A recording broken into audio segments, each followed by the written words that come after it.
Hi guys, I want to share with you a story.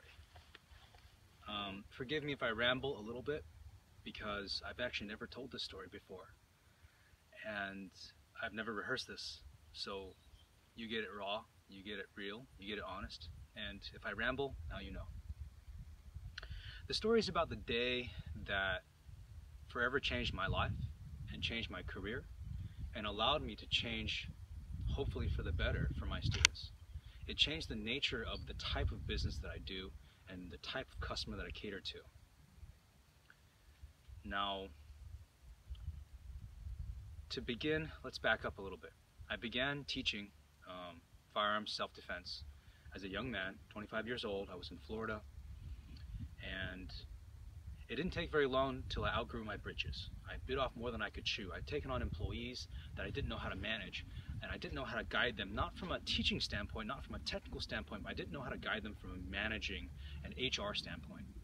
So to make a long story short, my business came apart rather spectacularly. Everything crumbled, and I hung my head in shame. I closed up my shop, closed up the teaching business in Florida, and I moved out. Eventually I went to New Mexico for a little bit. Eventually I came back to San Jose, which is where I grew up. And so this takes place right after I had just started to become reestablished in San Jose. And at that time, it was late 2016. I was still smarting from having failed my business the first time around, and I was still very timid about what I could do, what I couldn't do. And so I went back to my core. The core of my business was doing private lessons. Today's actually, I'm with the lady. I'm in Texas, and we're doing a one-on-one session. And at that time, I was just starting to take on clients in the Bay Area, and I charged a lot of money for my classes because I knew I was good at what I do. And also, you know, there's a lot of hands-on time involved, a lot of one-on-one attention.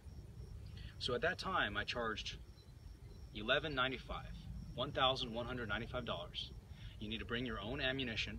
We would do 6 3-hour sessions, 6 3-hour classes. I could supply the equipment, but you had to be able to bring ammunition and tuition.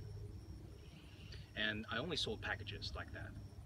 So this one day, I'm having a bad day. It's in the middle of the week, and my dogs have run away. If you ever own huskies, you kind of know they tend to do that. They hop the fence and off they go. And I was stressed out.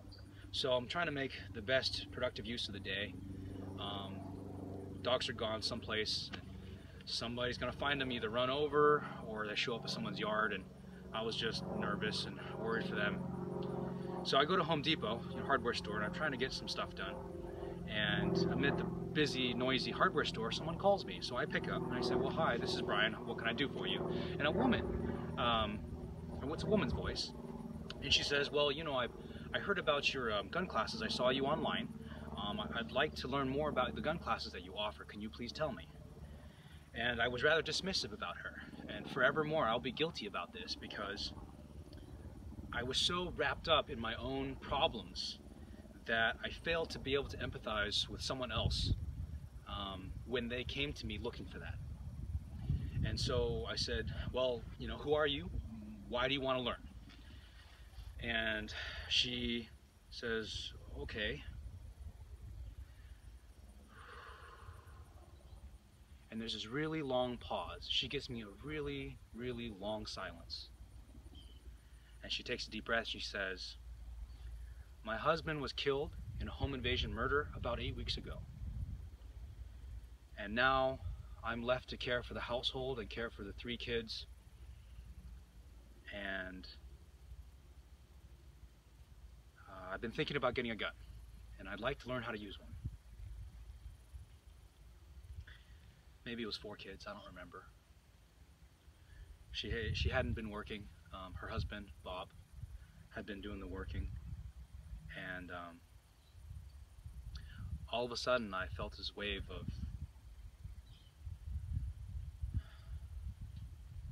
of having been insensitive, of regret at letting my problems cloud the attitude in which I can address my students.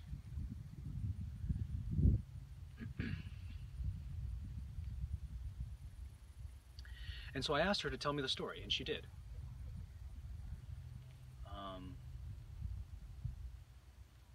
She married him later on. He already had a son from a prior marriage.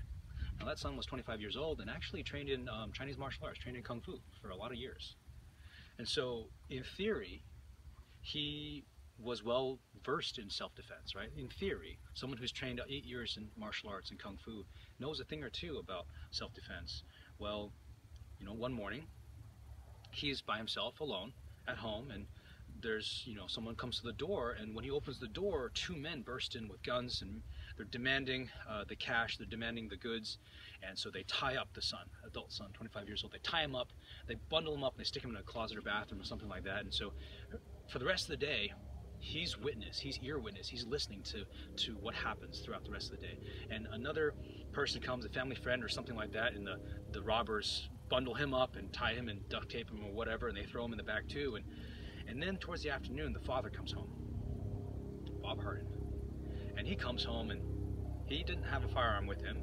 I don't believe he was legal to own a firearm from, you know, a prior conviction when he was a young man. And so when he comes home and they hold him at gunpoint, the robbers hold him at gunpoint, demand, where's the money, where's the goods? We know you have cash.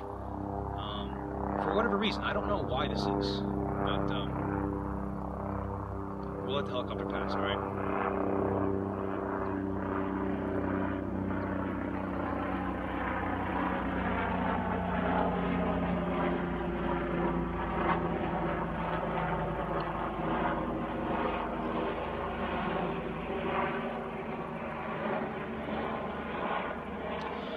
So he didn't have a firearm, but yet when the robbers demanded his money and goods and stuff, he struggled with them, and he fought them, and he produced a knife. He had a pocket knife with him, and so he cut one of the 2 robbers real bad, and they shot him, and they killed him. And then the robbers took off running. They drove down the hill, drove down Highway 17. This is in the Bay Area, Los Altos area, and Los Gatos area, I don't know. And they came down Highway 17, and eventually the robber crashed the Prius that they were driving, and he tried to get away on foot. He was apprehended, and the guy who had been cut bled to death. And so there was this woman calling me, and she wanted to learn how to shoot. She wanted to learn how to use a gun in self-defense. And I said, okay, well, if you want to learn, pay the price. You know, it's $1,200 plus 500 rounds of ammunition. You can bring 9mm, helps you save money, I'll supply you a gun. And you could hear the hesitation in her voice, that this is something that she really thought was important, but that price was just too high. And later on, I thought about this. She never did become my student. And I thought about this, and I decided that it was time to increase my class sizes, lower prices, and start teaching more weekend classes to groups, so that way I could get more people in my classes at the same time, catering to their schedule, catering to their price range.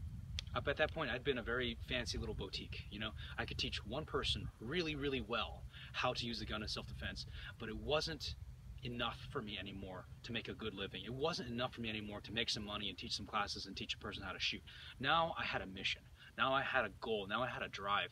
I needed to go out and educate folks, because if Marlene had come to me, if Bob had come to me 6 months prior, that may not have had to happen. Maybe that could have been averted. If Bob's son had come to me as the martial artist that he was and said, you know what, I've learned how to train on the staff and the spear and the sword. I want to learn how to train on the modern weapon, the firearm, the handgun, the shotgun, the rifle. Had that young man come to me, this might have been a different story. And I realized that at this point it was too late. It was too late to save that family. But maybe I could save other families. Maybe I could help other husbands and wives. Maybe I could help other kids. Imagine that young man has got to live with what he heard that day and what he saw that day, his father getting killed by these men. He's got to live with that memory for the rest of his life, because he submitted, because he did nothing, because he allowed himself to be bound up without a fight. And that's the cost of me overpricing my classes. That's the cost of me thinking that I was very high and mighty and being a boutique and being better than others and teaching the best class in the world, but not reaching the masses. And so now we structure all of our classes to reach the broadest range of folks that is most efficient on our marketing. We find the majority of folks who know what they want. We call these the intermediate group. They're not so expert that they don't need it anymore. They're not so beginner that they don't know what they want. They know what they want, they know that they're not perfect, and they know that there's certain skills that they can benefit from. And we cater to the broadest range of the intermediate level student through the Skill Builder program, through the Dynamic Drills Day program, and then for those who are more experienced, we have basically a Skill Builder level 2, which is called Advanced Tactics. When we're doing the things that people see on YouTube and they really want to do, they really want to learn, but there's no good, safe, affordable, local opportunity to do it. And we can provide that. And we always try to keep our prices low, right? People talk about like car dealerships and stuff, and they talk about keeping their prices against competitors. The price for a day of training, for gun training in this country, is about $200 per day. And we're gonna try and keep our prices as low as if we can afford to.